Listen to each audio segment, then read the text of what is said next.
If you're ready to unlock more better days, to take control of your health, to push past your limits and unleash your full potential, then you're in the right place. I'm your host, Dr. Jeremy Bettel. For over 2 decades, I've worked with elite athletes and high performers, helping them optimize their bodies, strengthen their minds, and recover from setbacks. Now I'm bringing that expertise to you through the Vitality Collective podcast. In each episode, we'll dive deep into the science, strategies, and real-world solutions you can apply right away. Whether it's enhancing your physical performance, avoiding or recovering from injury, sharpening your mental edge, or simply feeling your best every single day. With insights from top experts and thought leaders, this podcast is designed to help you take action, feel better, and live the life that you deserve. Welcome to the Vitality Collective podcast, where every day is vital. Today I'm joined by Taylor Johnson, a performance coach whose career spans the NFL, esports, and now working with elite executives and sales teams. Taylor left what everybody called the dream job in the NFL to help teenage gamers compete for millions of dollars, and that decision revealed something critical. Whether you're a linebacker or a CEO, your brain is your moneymaker. In this episode, we talk about why business executives are cognitive athletes, how to periodize your mental workload the same way that athletes train their bodies, and the specific habits that separate good performers from great ones. If you're making high-stakes decisions under pressure and want to perform more consistently, this conversation's for you. Let's get into it. Welcome back, everybody. Today, it is an honor to welcome Taylor Johnson to the show. Taylor and I met as I was actually transitioning out of sport, and he was on a very similar journey. And I'm so excited today that we're going to talk about cognitive performance and Taylor's experience set around this, going from the NFL into a real pure cognitive environment with esports athletes, and then coming out into what I keep calling the real world, with everyday high performers who, Taylor, we classify these guys as elite cognitive athletes. Yes. Right? You get into that executive space, you're making high stakes decision, often under a ton of pressure. You're on a long shift, you're working long shifts during the day. These guys are under the same demands. And that's what I want the listeners to take away today is take these lessons from athletes and understand that they apply directly to you. So thanks for coming on, mate. I'm really excited for this chat. It's good to be here, brother. So let's dive right into that experience set of yours. Going from the NFL, these on the surface, these sound like very different environments that you've been in, right? You go from the NFL and you're a successful strength coach, performance coach, and you make that leap to esports. What was that like? It was awesome. And it's funny because when I made that transition, many people told me it was career suicide. Yeah. Friends, colleagues, mentors, like, why would you ever do that? You do everything you can to reach that pinnacle, that level in the NFL. Like, why would you leave a 3-letter organization for something that is this unknown space and domain? And, for me, the story goes, when I got to the NFL, it was amazing. And I realized it just wasn't the end all be all for me. Mm-hmm. I've always said that my passion is performance and it's my curiosity that navigates me through the world. So I was always really interested in all of the factors that make up high performance. And so I knew it wasn't just pushing and pulling weight in the weight room. It wasn't just nutrition. It wasn't just sports science. It wasn't just sports psychology. It was a combination of all these factors and probably things that maybe don't seem as similar, but have a through line to create the more complete picture. And so when I was in the NFL, I was there 2 seasons with the San Francisco 49ers, 2 seasons where we were not doing well. And for anyone who's been a part of traditional sport, you know how that kind of goes, where, the first thing to go is, strength staff, athletic training staff, whatever it may be. And so we made it through one coaching change. I didn't think we were going to make it through another. And so I started to look for other opportunities. I've always been entrepreneurial minded, very fortunate to have that influence at a young age. And so I started to talk to friends and colleagues the ones who really knew me. And I said, well, what else is out there that I'm just not seeing, that I haven't thought of yet? Like, you know me, you know how I think.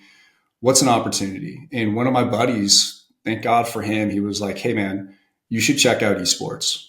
I was like, Wow. what is that? Like, I had known of it, like I knew Yeah. of it, but I just didn't realize how big it had gotten at that time. Right. This is quite Right. some time. It was like 10 years ago.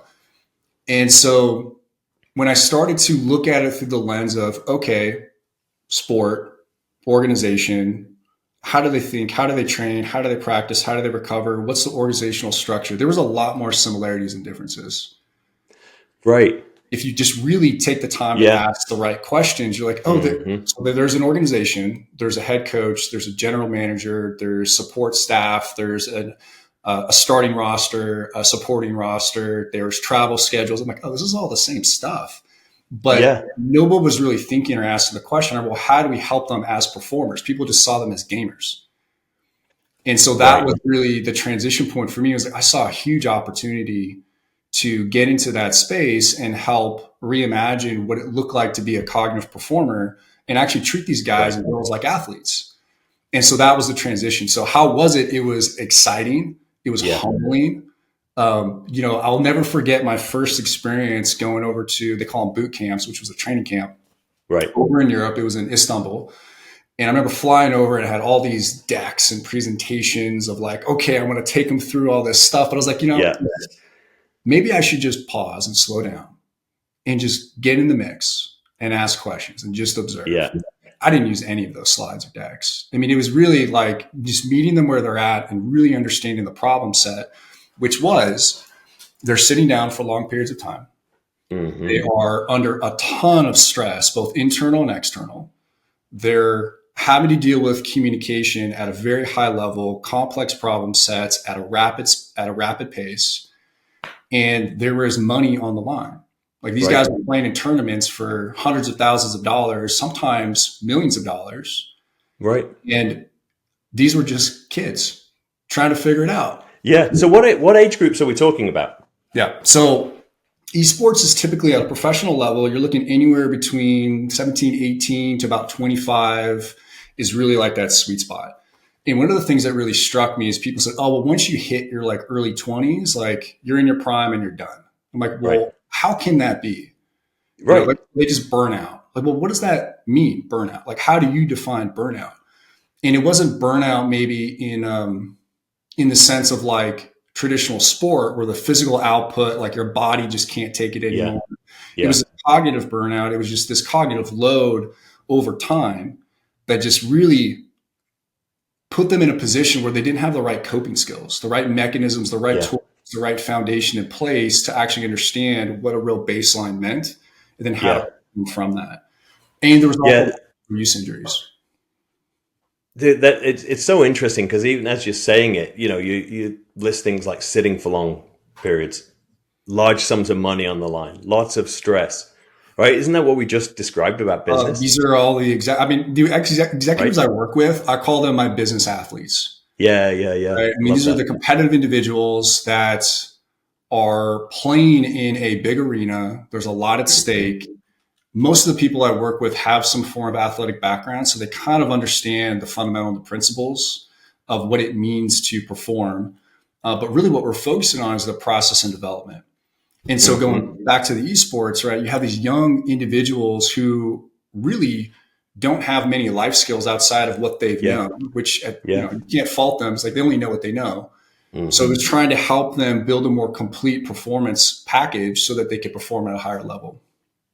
Well, that's really similar, isn't it, from the evolution of physical capabilities in the traditional sports. Yeah. I think people played their sport and they were really good at it and naturally declined over time until their body wouldn't keep up. Yep. And then guys like us come into NFL, NBA, and we start building systems around injury prevention, performance enhancement, and all the nutrition and everything that goes into it.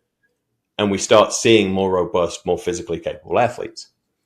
And I think we haven't in traditional sports seen that on the cognitive side, by and large. And I love that you're starting to bring this in when you come into that same structure when you come into esports. Yeah. So what were some of the things you said, and I love this, you went in and you were like, you know what, let me just pause on transmitting. Let's not give them too many slide decks. Let me learn a little bit here. You know, I had to do the same going from NBA to NHL. Yeah. Right. I didn't know the game. Had to take a lot of time to learn the culture. What stood out as the similarities as you observed the two environments? The similarities between like traditional sport and esports. Yeah, NFL, because Yeah. NFL, 300-pound linemen Yep. crashing into each other, big feats of Yep. athleticism. And now you're going into like teenage gamers, Yep. right? On the surface, they don't sound very similar. Yeah. Yeah. Yeah, exactly. And if you take a step back, if you think about the NFL, so National Football League, for instance, there's different positions, right? You have the offensive line, so you have the bigs, mid-skill, and skill. Yeah. And in esports, there are similar personality types, not body styles, right? We're taking that kind of off the Sure. table. But in terms of how they thought, how they interacted, levels of aggression, levels of passiveness, like I started to notice different nuances and like characteristics in the types of players that fit specific roles. And then even within the game, so for those who don't know too much about esports, depending on the type of game, there's different roles or characters that you will choose and play. So they would oftentimes pick a character that it was interesting because either they'd pick a character that really amplified already their existing personality type, or maybe a personality type that they wish they were, which was really interesting. So they get to step into this role of a character who had all these amazing powers and abilities they maybe not have in the real life, but they could, through this game, be that person. And so part of assessing was just understanding how they thought and what was their model of the world, and understand like what were their drivers, what really motivated them. And for a lot of young individuals, like if you think of yourself, I'll think of myself at like 17, 18, I didn't really have a good sense of who I was. I knew some of what I was interested in, but to compete and to think in that way and to be under that type of pressure was very different. And so a lot of it was just appreciating like what were the actual load, what were the factors that they had to deal with, the variables on a day-to-day basis. And so from the types of games that they played to the characters and the roles and positions that they had, one of the biggest things that I saw right out the gate was just the efficiency of communication, or in some cases, the lack thereof. Right. You know, and part of that was because they were becoming dysregulated. The game would get super tense and everyone would start talking over each other and it would flood the comms. And then you would miss the opportunity or miss the hit or miss the call. And so I was like, oh, now I'm starting to see some patterns here. And you can take a step back and apply that into, you know, the executive world where there's miscommunication or lack of communication, unclear communication. And the impact of that could be, well, you're not fully aligned going into that next sales meeting, or you don't have clear action steps. Taylor, if I can just go back to what you said about regulation. Yeah. You know, under stress, your ability to maintain your regulation and keep your blood pressure, your heart rate down, you know, that's a direct correlate, because that's the thing that feeds the communication, right? Yes. If you've got a guy who can't keep his cool at the top, the team starts going in all different directions. Yeah. You can, I mean, especially for them when they're in person training or competing, they're side by side. And you can feel that energy off them. Because I used to go to their scrims, their practices, and I would sit in the room and you could feel, now you wouldn't only hear the tension over the comms, but you could feel the tension in the room. Right. And the state regulation was a big piece. And so getting them to understand different breathing techniques, or getting them to understand different priming, like mental priming or visualization, going through and playing the first couple of rounds in their mind to get themselves into that flow state or that focus state. And part of that too is, you know, going back to comparison of, you know, the NFL and esports, saying, okay, well, what's your pregame routine? How do you get yourself in optimal? First off, what is optimal? What is that switched on dial state for you? And how do you get there? And when have you been there in the past? So that became the education and the conversation points of understanding, what does pregame, game day, and postgame look like for you? Mm-hmm. And then can we start to build a bit more of a map of, well, how do you navigate and transition through each one of those phases? Yeah. How difficult were those conversations around nervous system regulation when you first started having them? Because I'll tell you why. The conversations I'm having with elite performers who are super successful in their Yep. world, these executives, it's been the most challenging conversation to have is around, you've got these high powered, like alpha type guys that, that they're just hard running all the time. And you're Yep. like, I think we should talk about meditation and breath work. Yeah. And they look at you like you've lost your mind. Yep. Yeah. So part of it, the frame that I used for them, which really landed, and I kind of came to this about a couple of months in, is I said, hey, look, your brain is your moneymaker. Mm-hmm. Does that make sense to you?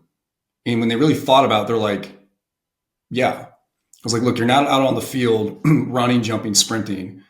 You're sitting down, you're making highly complex decisions and choices in real time with consequences. Mm-hmm. When have you made your best decisions and choices? And they're like, well, clear thinking.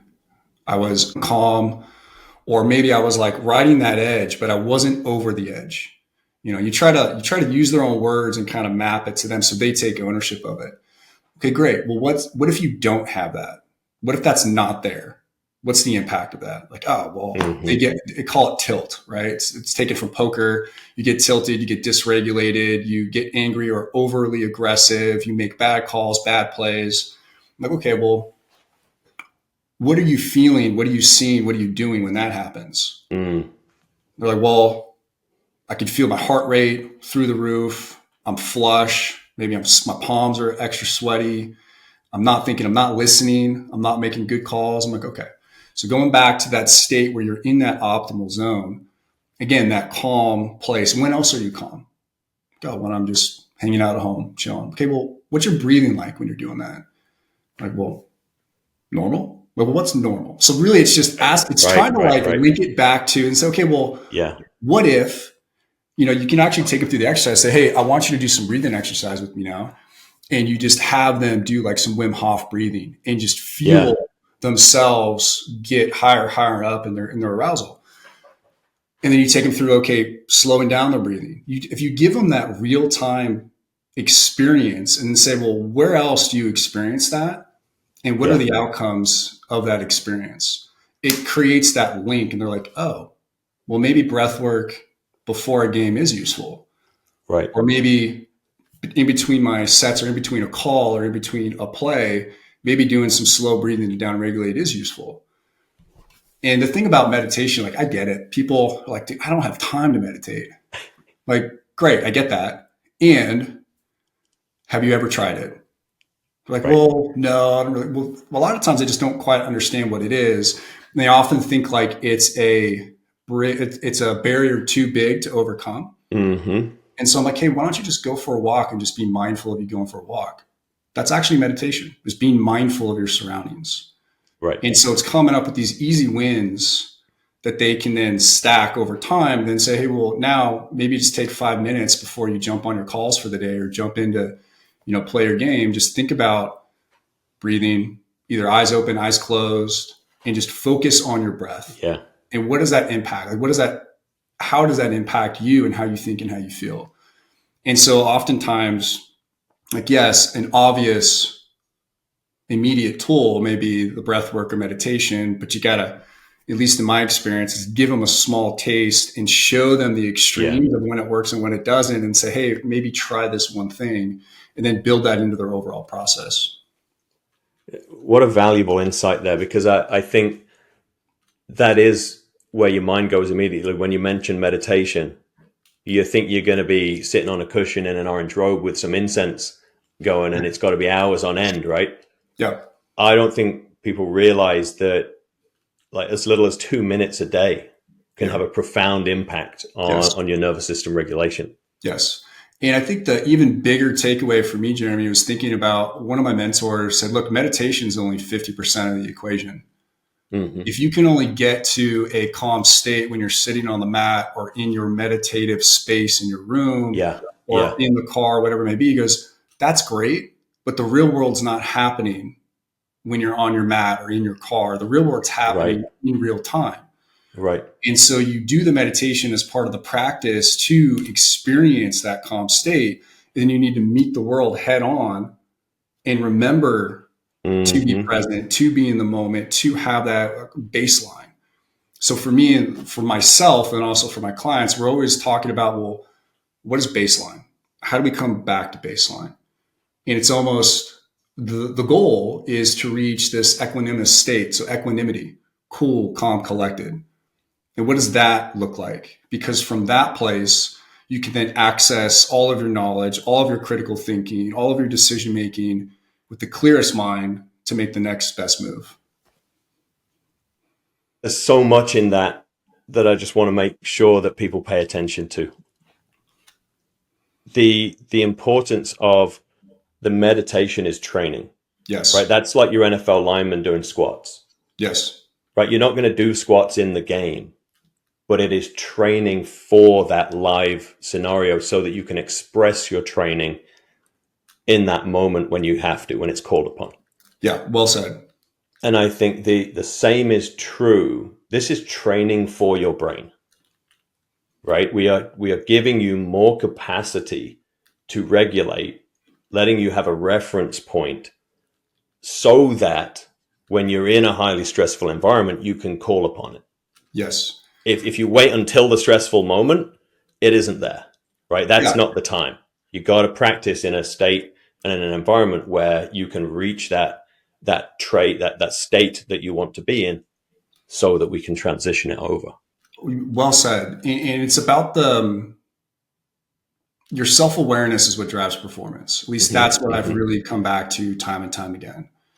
And so the more you know about yourself, and when we think about, whether it's cognitive or physical training, and both are important for sure, it's about your durability, resiliency, and capacity. Yeah. And thinking about, well, then how do I make myself more durable, right? Whether it's, having different mental models and thinking about, well, what's the scaffolding that I can go to and lean on or strengthen to bolster my thinking. Resiliency is, well, how quickly can I come back from a deviation from baseline? And then the capacity is just your overall ability to have output. And I love the work by Ben Sporer. He wrote the book Output. And his, performance is not an outcome, it's an output. Yeah. And if you want quality outputs, you need to have quality inputs.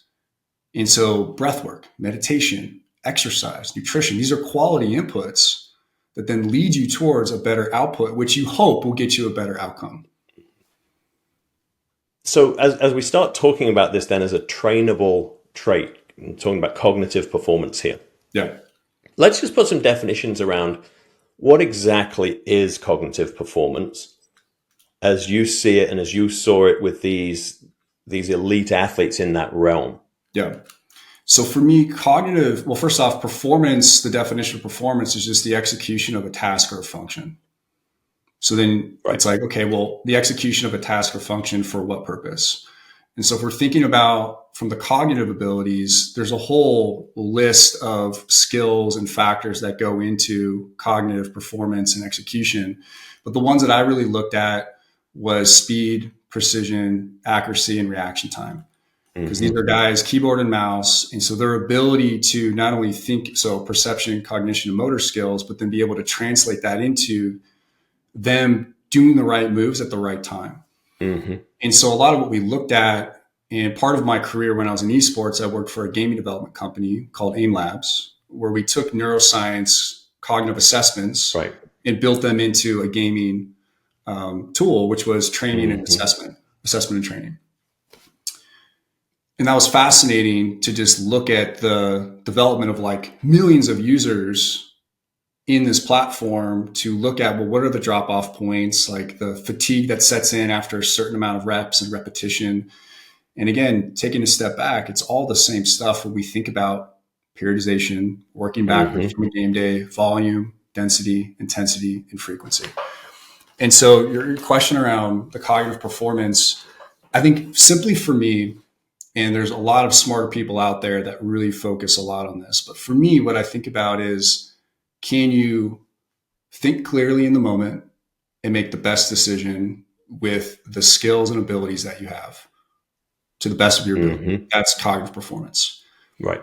And from that, and there's obviously a lot of skills that factor into that, but what can you do to improve your thinking ability for receiving information, interpreting information, and taking action? And I think that's like the very first principles kind of way to think of it, at least in my mind. Yeah. And it's funny, isn't it? Because coming from these big physical sports as we see them, my research was in the cognitive processes behind agility, your ability to read and react to a stimulus. What separated elite from sub-elite performers was cognitive performance. Yeah. It wasn't physical. The sub-elite performer was generally the faster runner, the higher jumper, all of these things. When you just measure physically, these guys would look like the stars. When you add in a decision-making component, and we start talking about speed, accuracy, control, now we start seeing guys like LeBron, Jordan, Kevin Garnett start to really separate from that pack because they're elite physically and they've got this other piece. Yeah. And I think that's a really fascinating through line from physical performer into cognitive performer, that they're actually all cognitive performers when it boils down to it. Well, yes. I mean, I remember there was this one journal that put out this really beautiful illustration. It was basically this continuum of like, output and, physical on one side, cognitive on the other. And they had all the different sports, right? But the reality is like both are true. It's just in what proportion.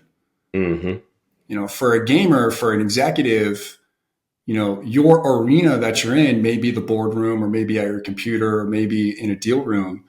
There's still a physical component. Like you're either sitting, you're standing, you need to have the right posture, reinforce your breathing, but then it's more cognitive at that point versus like on the field or on the pitch, it's still very cognitive and very physical. And so there's just kind of like the sliding scale and both are really important. And yeah, you're right. I mean, some of the guys, like I used to say this all the time, just because you're in the NFL, like, yeah, you're a pro for sure. But what does it mean to be a pro's pro? And that's the difference between the guys who played for a long time. And I talk to my executives about this all the time. Like, hey, look, you're already a pro, right? You're in the executive, C-suite, VP level. Like, yeah, you're a pro. What does it mean? And what does it look like to be a pro's pro now? Which really is about the quality of your thinking, decisions, communication, and what are the various skill sets that need to be true to help reinforce that so that you can execute at a high level consistently. Because I'm not interested in a flash in the pan. Like I want you to have a high level performance for as long as possible. Yeah, and I saw that in those top level performers. There was the difference between the guys that were trying to get into the league and the guys that knew they were going to be in the league. What were they going to achieve once they got there? Right? There's like 10 guys that are an order of magnitude better than the other 490 guys in the league. And where do you want to fall on that spectrum? Like if you want to just be in the league, great, you've done it. Congratulations. But that was the separator, right? It's the guy that signed the contract and then took his foot off the gas until his next contract was due. And then there's the guy that every day, Kevin Garnett was my best example. Right. Guy's 38 years old. He is in the weight room at 7:30 every day. He's already had his treatment. He's already had his breakfast. He's already got his own shots up. He's already watched his own film that his guys prepare for him. And he's finished his lift and the assistant coach is coming in to do another routine with him. Right. This was a guy that was elite for a reason. Right. And I think that really comes back to standards. Like that is the internal standard that you've set for yourself. And I really think that is what separates the good from the great is they just have a different standard, how they think, how they operate, how they execute. And nobody will know if they meet that standard because it's their own. Right. And I think that makes Right. it incredibly more powerful. Right. Exactly. And your standard probably can't be high enough for them. Well, I always tell my clients, like, look, I cannot want the outcome more than you. Yeah. If you tell me your standard, I'm going to hold you to that standard, but I'm only with you a certain amount of times per week or per month. So Exactly. I won't know. You need to be ruthless with your own honesty of what your standard is. And if you meet it or not, there's no judgment. It's just a conversation either way.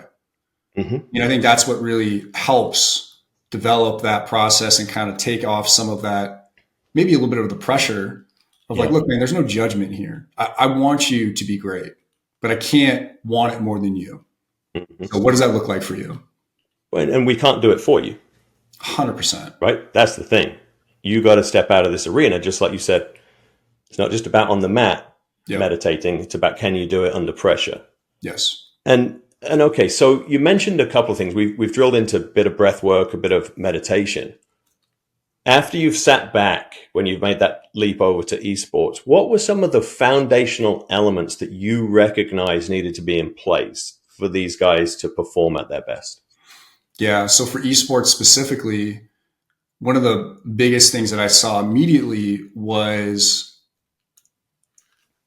how they trained. And what I mean by that is there was no real periodization day to day. They would literally jump into server. They would do what they normally do. They would have their, 4 or 5 hours of practice. They would scrim a little bit more after. They would stream. It was the same thing like every single day. Mm-hmm. And this was one of the challenges that I faced early on, is talking to some of the coaches and saying, hey, why do you do it this way? God, it's just the way we've always done it. I'm like, dude, you're like 23 years old. What do you mean it's the way you've always done it? He's like, this is just how we do it. I'm like, okay, that's great. Yeah. Are you successful because of or in spite of the way you've always done it for the short period of time you've been alive? And there's no judgment. I'm just curious. Yeah. Your sport is 3 years old.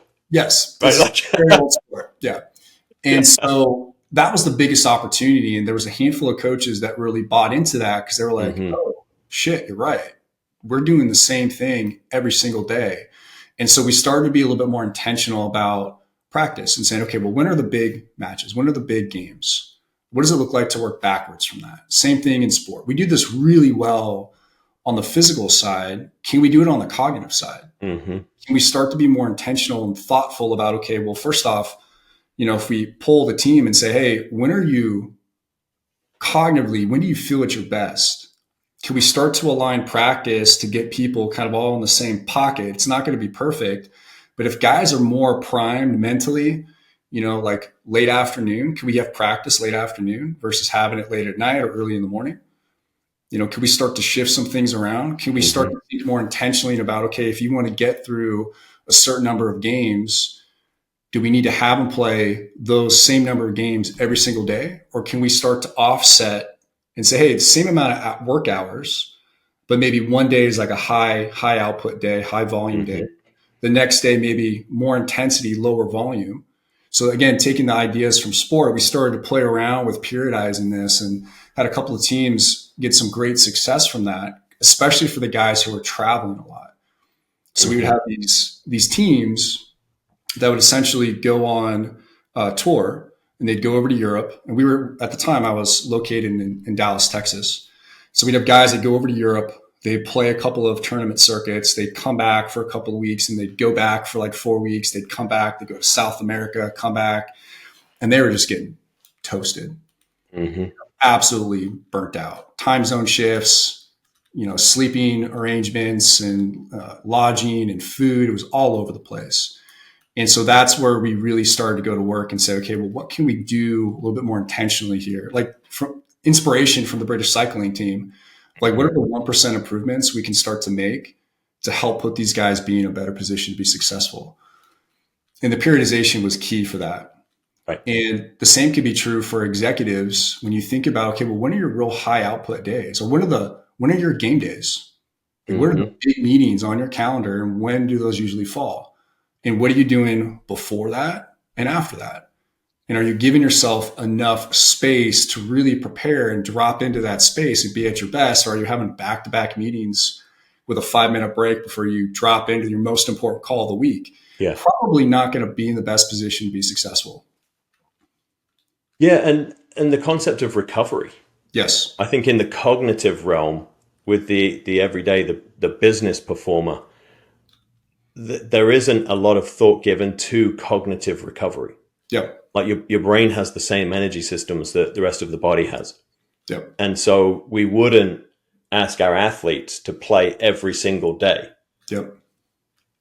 But we ask our executives to show up and not really give thought to how we're structuring the schedule for optimization, really, and for performance. Like, you need to perform in this block, but we're going to schedule you every minute for the day, leading up to that. Yep.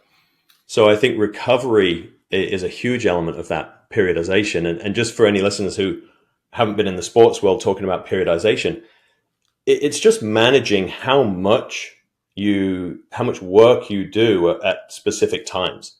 Yes. And we can balance that. There's volume, like the duration of your work, there's intensity, right? So how much work can you pack into that time period, right? All of these different factors.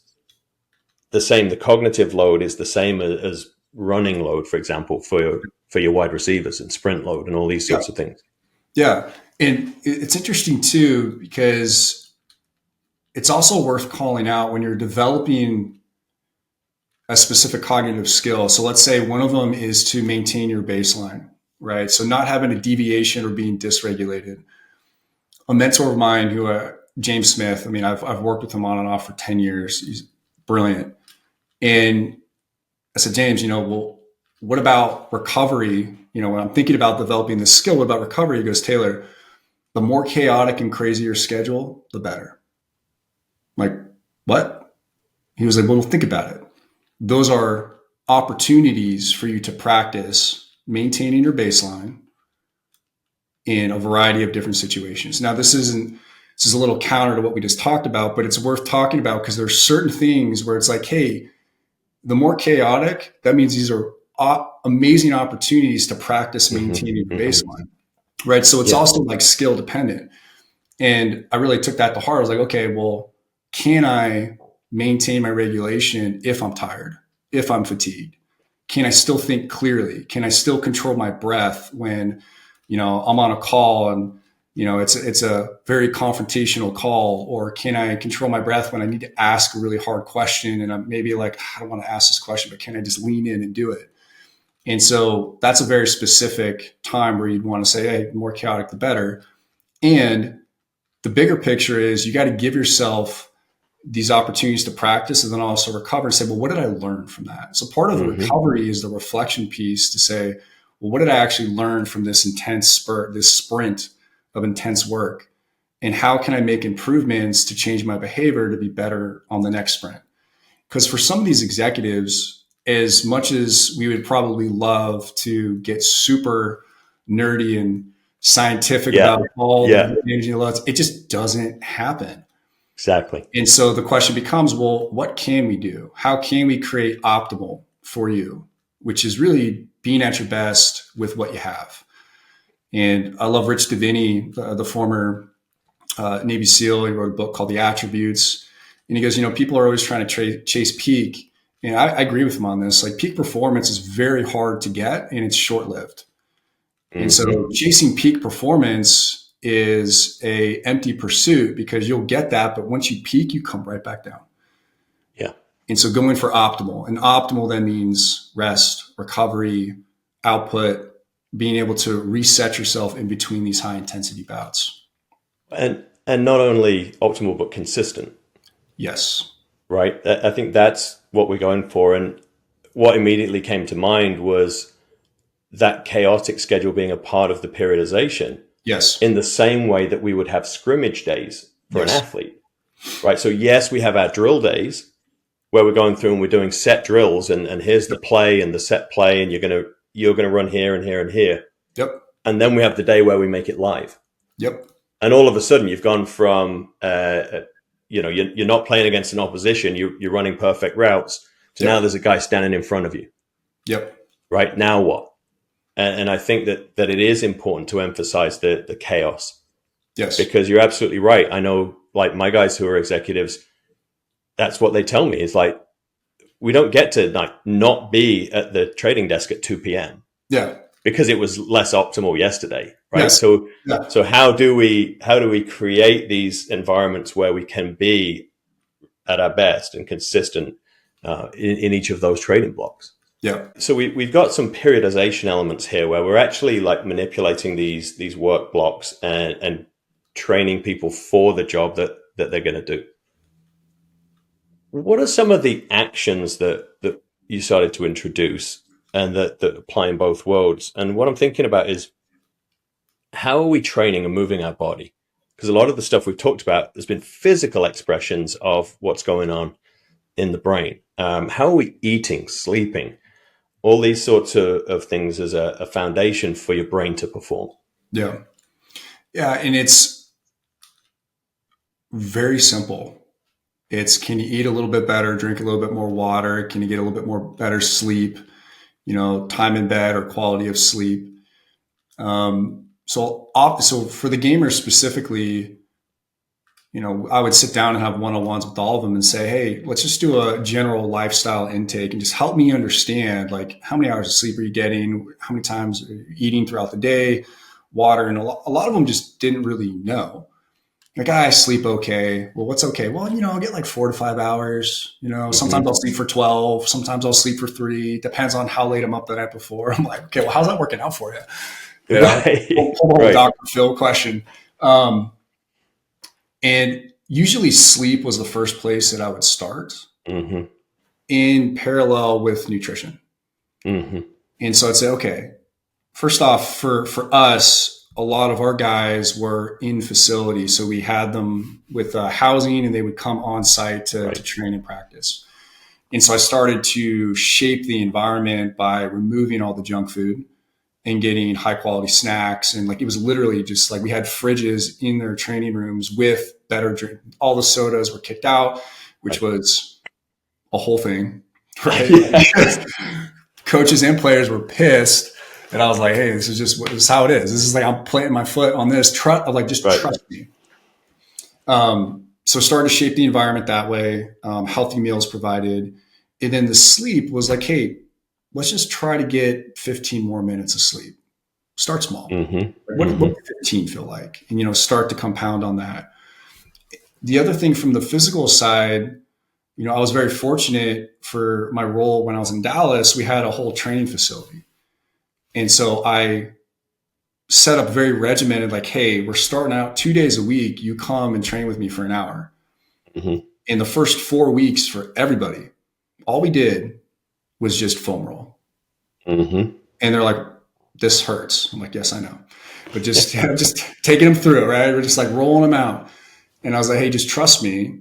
You're going to feel a little bit better, but just hang with me. And part of it was twofold. One, I was teaching them how to do the soft tissue release for themselves. And the second part was just talk to them, build rapport, and understand more about their life and how they were thinking and the stressors they were going through and how they were thinking about the opponents and the matches. But, after the first 2 weeks, they're all like, hey, well, so what else can we do? I'm like, perfect. They're hooked already, right? And you just start. That's what you need. Yeah. That's what you want. And then I started getting pictures of them sending me like, hey, I bought my own foam roller and lacrosse ball at home. I'm like, perfect. It's happening, right? It's like, that's what you want. And then they were like, do they go from 2 days a week? Well, can we do 3? I'm like, oh, we can totally do 3. Well, can we do 4? I'm like, of course we could do 4. And then turned into like open gym 7 days a week. And we have our structured, 3-4 days a week. And guys were coming in 7 days a week training, actually training, squatting, deadlifting, push-ups, pull-ups, like all of it. Again, back to your question, we started with the sleep and just try to get them to sleep and feel. Because anytime you can get somebody to start to feel a little bit better, it creates that momentum of like, oh, well, what else can I do? And for some of them, I'll never forget one of my guys. I'm sitting down having a one-on-one. He's like, Coach, I am not sleeping well. I'm like, okay, well, talking about, is it falling asleep, staying asleep? Like, what's the deal? And he goes, it's falling asleep and staying asleep. I'm like, okay. I'm like, well, talking about your day, like, consistency. Okay, well, what are you eating? What are you drinking? And he goes, oh, I drink about, I don't know, like 12 Mountain Dews. I was like, 12? He goes, yeah. No, excuse me. It wasn't Mountain Dews. It was like Coke Zeros. I'm like, okay, 12. He goes, yeah. I'm like, could you maybe just do 10? He's like, why would I do that? I'm like, well, I don't know. Just the amount of caffeine you're consuming over the course of the day. Like, and you're drinking your last one at like 12 o'clock at night, 12 midnight. I don't know. Maybe that's impacting your sleep. What do you think? He goes, yeah, maybe. I never thought of that. I'm like, okay, cool. So just try that. So he cuts back to 10, 2 weeks. He goes, yeah, I feel a little bit different. And then he's like, you know what? I'm going to go cold turkey. I'm like, go for it. So he cuts back and he goes, dude, I'm sleeping so much better. I can think so much clearer. Wow. Like, this is awesome. What else you got? And I was like, dude, honestly, just drink more water and just stick with this and maintain this habit for a little bit. And then we can start laying on other things. And I mean, that was just such a simple fix and hilarious. Again, they only know what they know. I think that's also true for executives and people in the professional world, is they get kind of stuck in one routine or one way. They just don't realize how those behaviors are compounding over time. Well, and that's the thing, isn't it? It's taking it for granted that your brain's just going to show up and function. Yeah. It's not knowing that your lifestyle and behavior is 90% of your brain's performance. And then it's also, I think, Michelle and I talk about this a lot, that feeling bad and suboptimal is just normal for most people. Yes. Right? And yes. It's just this thing that we just used to, because it's been such a gradual change over time. That's exactly it. It's most people don't really know what it feels like to have a actual normal baseline, either because of they've just become accustomed, form follows function, right? So it's like the functions that they're doing, their life kind of turns into this. And when you start to make those adjustments and make small tweaks, and that starts to compound, they're like, oh, wow, I feel better consistently. Now I'm like, yeah, this is what normal feels like. Like, oh shit, this is awesome. Like, yeah. Right. Now do you want to start optimizing a few things? They're like, yeah. Like, exactly. then we can start talking about the supplementation. And, one of the things we got to with our gamers, one team in particular, we fundamentally reset all of their baselines and got them all feeling so much better consistently on just the fundamentals. We said, now, do you want to get a little nerdy with it? They're like, yeah. So then we started talking about time, like nutrient timing and supplementation and dosing of caffeine, and thinking about like, okay, how do we really get you, if we know you're playing at X amount of time, let's say, they're playing, sometimes in these tournaments, they'll have multiple matches throughout the day. It's like, okay, well, if you take a ton of caffeine before that, you're going to crash after. So can we do extended release caffeine? Or can we just think about dosing caffeine in small spurts rather than just doing a front load? And we would train and kind of pressure test this months and months ahead of time to understand everyone's individual sweet spot, so that come game day. And it was hilarious, man. We got a ton of press about it, actually. They showed up. This was like a world champion tournament. And they showed up, and one of my guys flew out there with them, and he made up everybody their individual concoctions with like all the ratios that everybody needed. You can't have any like labels on the table. So they had these clear plastic bottles, like this blue drink. It was like, what the hell are they drinking? Yeah. And they were very diligent about how much they drank over the course of their time that they played. And, they just had one bottle for the couple of series of matches. And I was like, what are they doing? It's like, oh, they were just really dialed, and they knew how much they needed to drink to sustain that level of focus and acuity. Right. And then, they ended up winning the whole thing, which was awesome. Not because of the supplementation. They were world champions, right? But that definitely helped them. Yeah. And that's a couple of really interesting points there. I bet your 12 Coke a day guy remove that habitual caffeine intake. Yes. And then start putting caffeine in around your performance. Yes. Because caffeine is probably the most reliable performance enhancer known to man. Yes. But you habituate to it. Yes. That was what we saw in the NHL, was there was never an empty coffee pot. Yeah. Like, guys are just crushing coffee all day and then want to talk about caffeine supplements for the game. It's like, well, it's not going to do anything for you. Yeah. Right? So the strategy around that is really key. I'm interested in, how long were you working on the foundational habits before you guys started getting really into the weeds on the supplements and on these little manipulations that you're making? Yeah, I'd say every team is a little bit different. On average, it was a solid 3 to 6 months of Mm-hmm. really fundamentals. Yeah. And that one team I talked about in particular, they were very fast responders. Like, they were the team that, Yeah. like, right out the gate was like, we're doing this stuff every day. I'm like, great, let's kick tires, light the fires, let's go. Yeah. And Yeah. so Yeah. for them, it was a different accelerated path where we started really helping them with just general supplementation and got them Mm-hmm. high quality Mm-hmm. supplements and meal preps, and started getting really Yeah. diligent and intentional. And that was also, by the way, their head coach at the time was one of the first adopters of the periodization of their training and everything too. So they were like light years ahead of other teams and how they were thinking about their training and preparation compared to others. Mm-hmm. Yeah, and I wanted to dig into that time frame, because the first thing that people want to jump to is supplements, Yeah. right? Like, we do our entire podcast is on these fundamental elements for all the different aspects of health, and we keep getting comments and questions like, "What supplements do you recommend?" and all this stuff, and so we really don't yet. You know, most people, that's not your limiting factor. Yeah. So it's really great to hear that with these guys, you're building that foundational element and then adding the supplements to it once we're executing the foundational elements really well. Yeah. And the same is true when I work with my executives, and I think about, the first really 6 months of our work together is foundational. And a lot of the work I do now is really about their process development, the mindset, and how they're thinking about the work that they're doing. We do talk about the physical nutrition and stuff, but I have guys where we'll send them off, outsource. They do the blood work. So they actually understand, if I were to supplement, what specifically do I need to Right. supplement? What do I need? Right? We're not just blanket throwing stuff at them. Mm-hmm.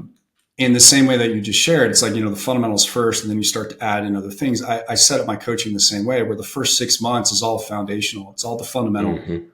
And then from there, we start to really create these mini experiments, because all it is just an experiment.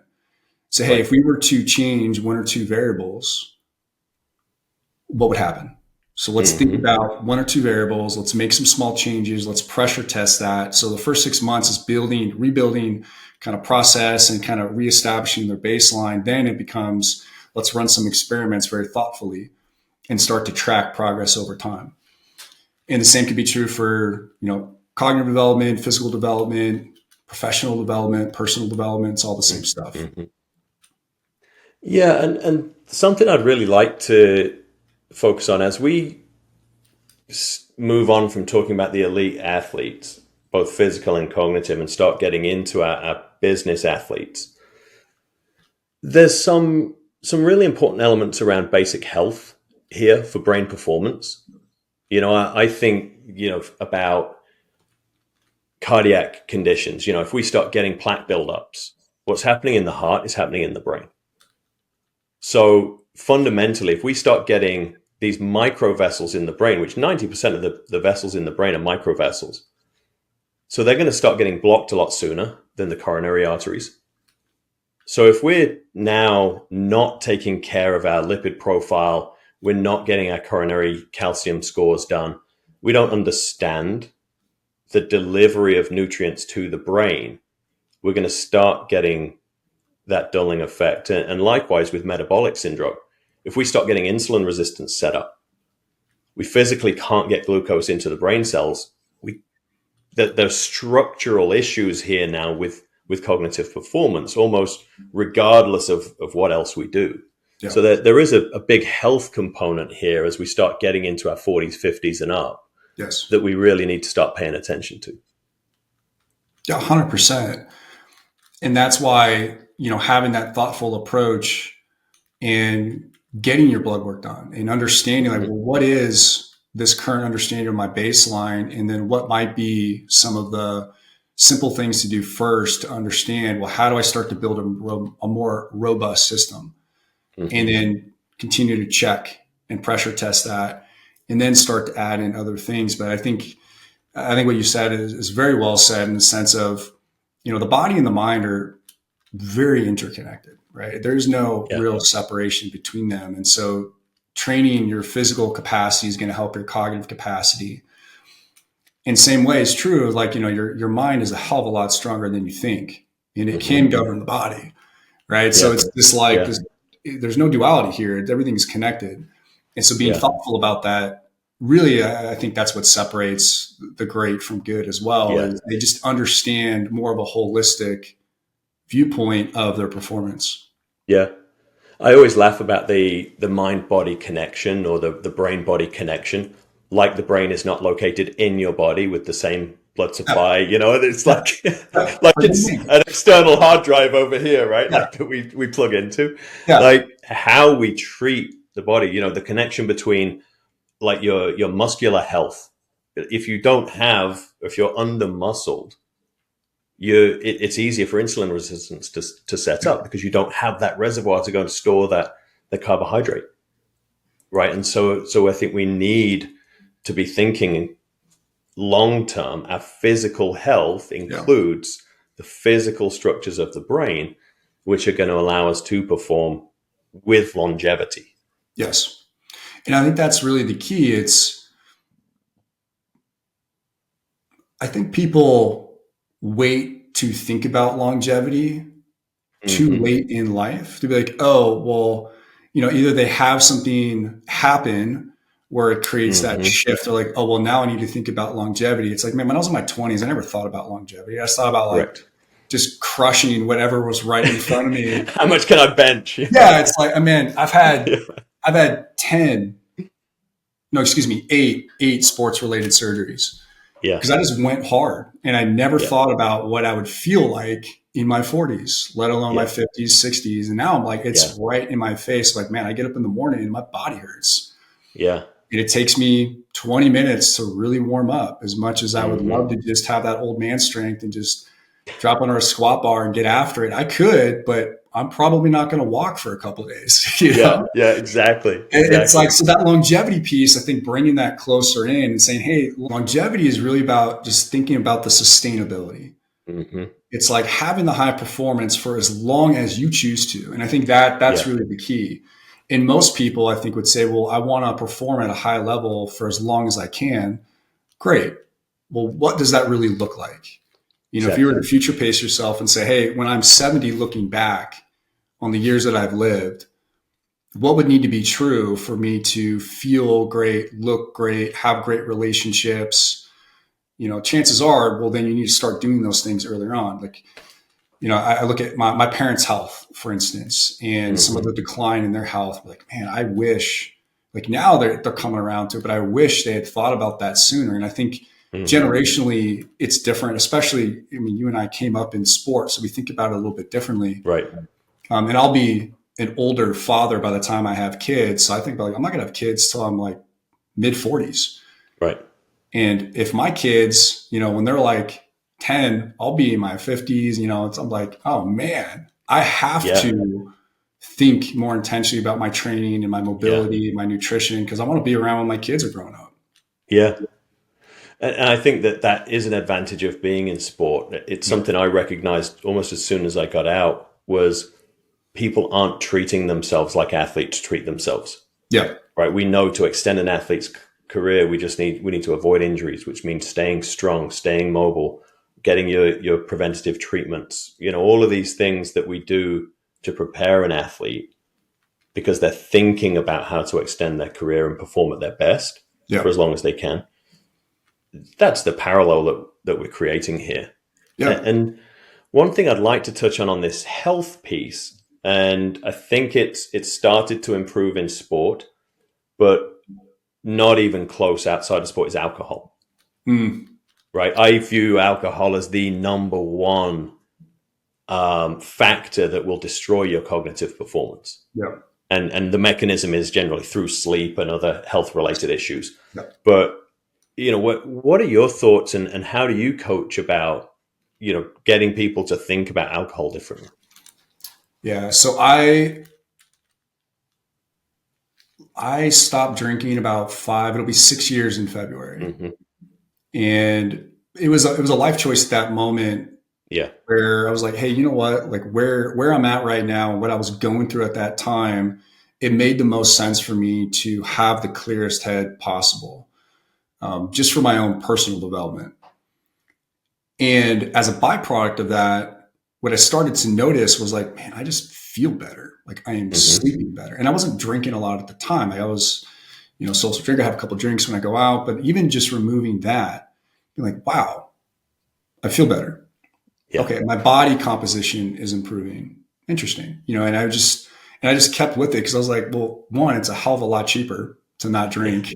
Two, I'm feeling better. I'm like, this is actually pretty great. But then when I also noticed for my own development and thinking, it was a really good pressure test of my own values Mm-hmm. in social situations to say, hey, no, I don't drink. And people would be Right. like, well, what do you mean you don't drink? I'm like, yeah, I just don't drink. Like, are you okay? I'm like, yeah, I'm fine. I just chose not to drink. It's like I found people, it was more awkward for other people than it became for Yes. me. Yeah. But it was a really good reinforcement of my values. Now, with the individuals that I work with, majority of my clients are, high performance, high sales. And for them, drinking is just part of the culture of Yeah. sales. And most of my clients no longer drink. Mm.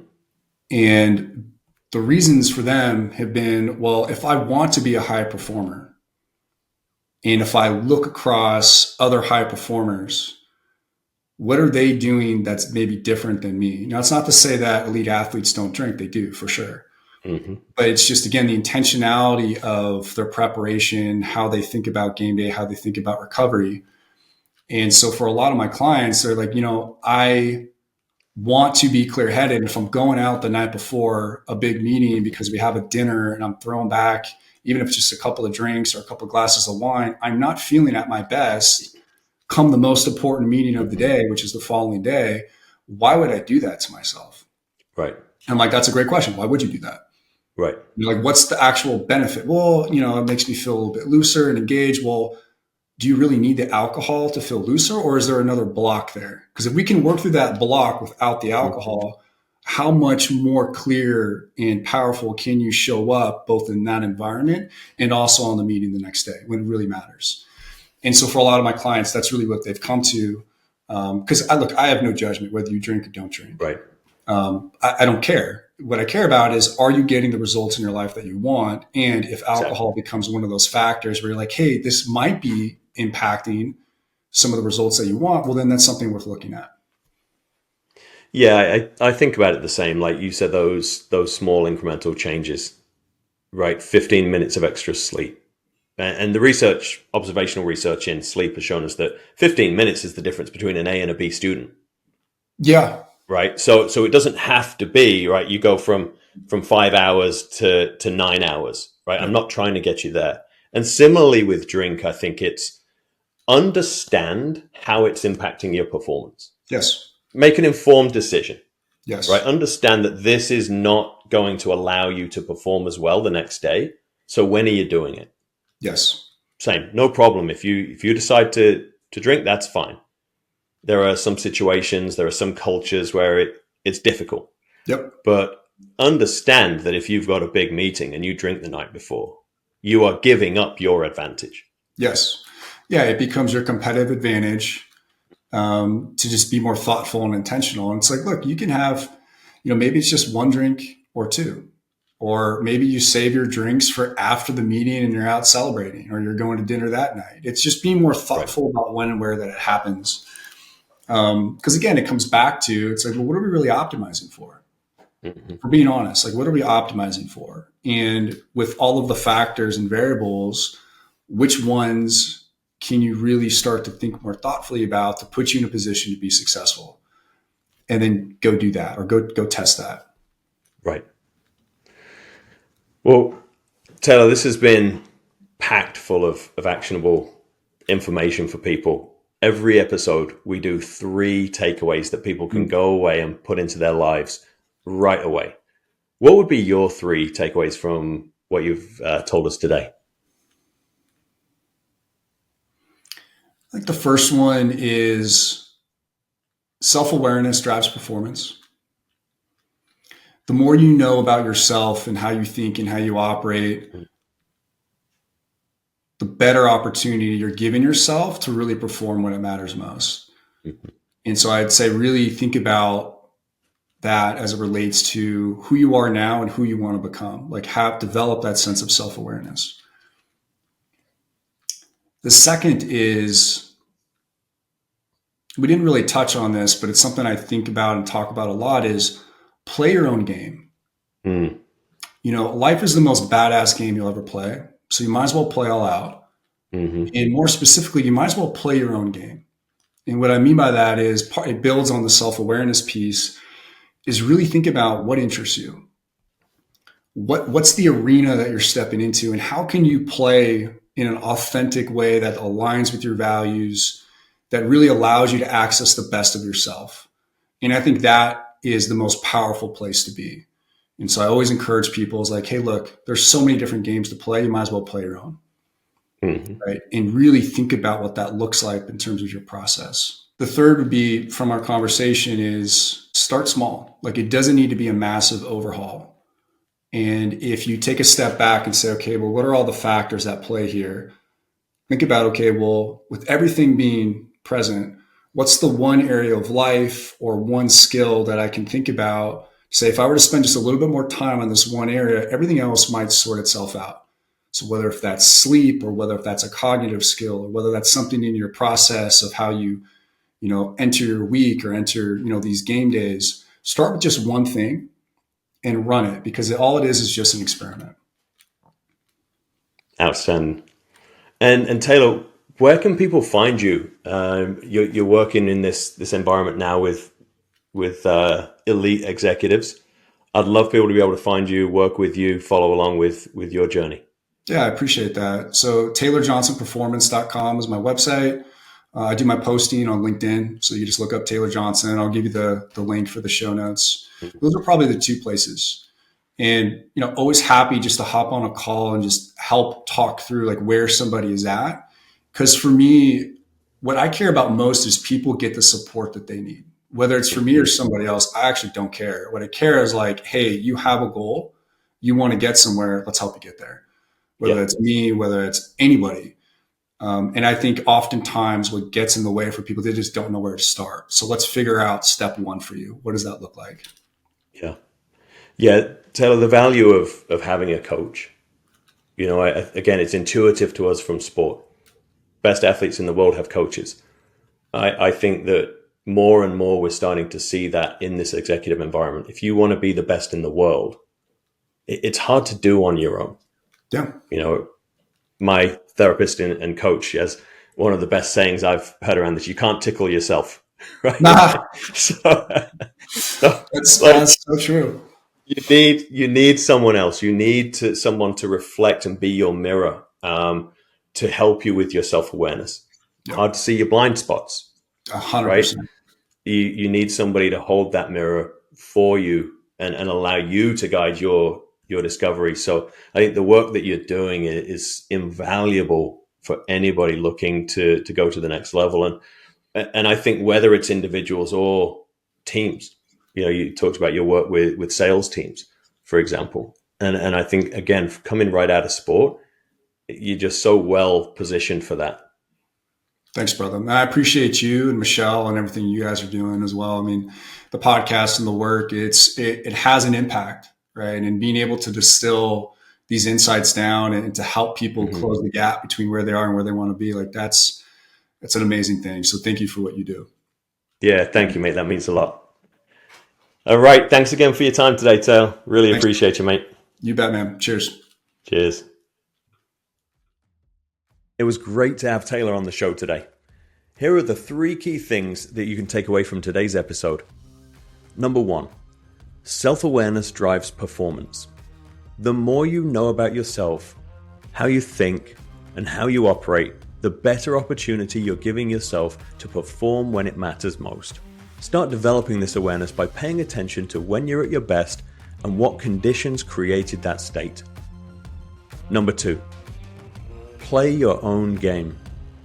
Life is the most badass game you'll ever play, so you might as well play it all out in a way that aligns with your values and allows you to access the best of yourself.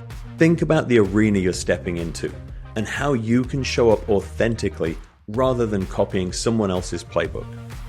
Number 3, start small with one meaningful change. It doesn't need to be a massive overhaul. Look at all the factors in your life and ask, what's the one area where spending a little more time might help everything else sort itself out? Whether it's sleep, a cognitive skill, or your weekly routine, pick one thing and run the experiment. If this episode resonated with you, the best way to support the show is to follow us wherever you listen to your podcasts, leave a rating or a review, and share this episode with somebody that you think could benefit from hearing this message. It really does make a difference in helping us reach more people who could benefit from these conversations. You can also stay connected with us on Instagram, LinkedIn, or YouTube at Vitality Collective Performance, where we share additional insights, behind-the-scenes content, and updates on upcoming episodes. Thank you for being here, and we'll see you next time.